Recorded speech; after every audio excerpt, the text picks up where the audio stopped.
Let's look at how exactly 6 lines of code can completely paralyze a computer screen. When an interface suddenly stops responding to every single click and keystroke, a deep physical panic sets in quickly.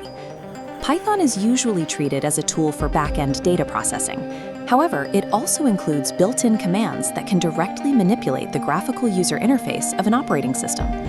The specific tool for this job is Tkinter, a standard Python library developers use to build normal windows, buttons, and menus. Because Tkinter is a native framework, it bypasses antivirus software. We are simply taking the operating system's trusted visual tools and using them against the user. Step 1 is setting up the workspace. We open a code editor, like Visual Studio Code, and create a blank Python project file. The first 2 lines of code bring in the Tkinter toolkit and initialize a base window object. We'll call this main visual element root. By default, a program runs its logic once and closes immediately. To keep this root window visible on the screen, we have to tell it to continuously refresh. This diagram illustrates how the main loop command works. Data passes in a continuous circle between the script and the display window, forcing the application to stay active indefinitely. Right now, this window obeys standard system rules. A user can easily dismiss it by clicking the X in the corner. Keeping a window active doesn't lock out the user. To take control, we have to override the operating system's display hierarchy. Every application has a set of window attributes. These are parameters that tell the desktop environment how that specific window should behave. By setting the full screen attribute to true, we force our Tkinter window to expand across the entire monitor resolution. This immediately covers up the taskbar and the start menu. Users can still use the Alt-Tab keyboard shortcut to bring other applications forward.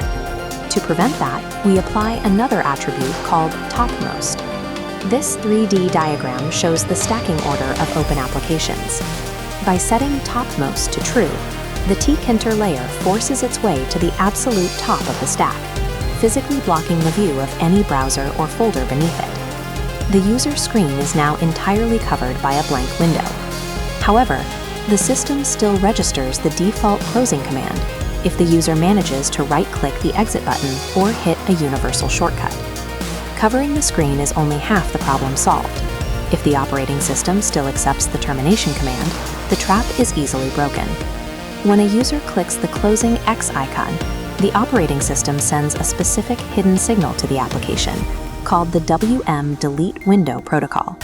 This flowchart tracks the standard close sequence.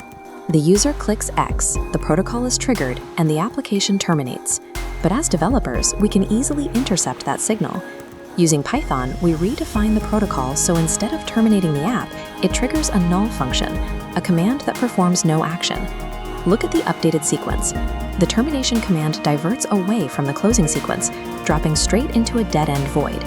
The user sees a fully functional interface and clicks the exit button, but the underlying logic drops their input into nothingness.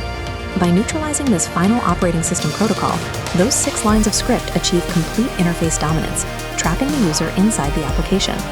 Once executed, an unsuspecting target is left staring at a completely white, unresponsive screen, often concluding their entire machine has crashed. Every conventional method to regain control completely fails, leading the user into a state of pure physical frustration. This exercise illustrates the leverage code provides.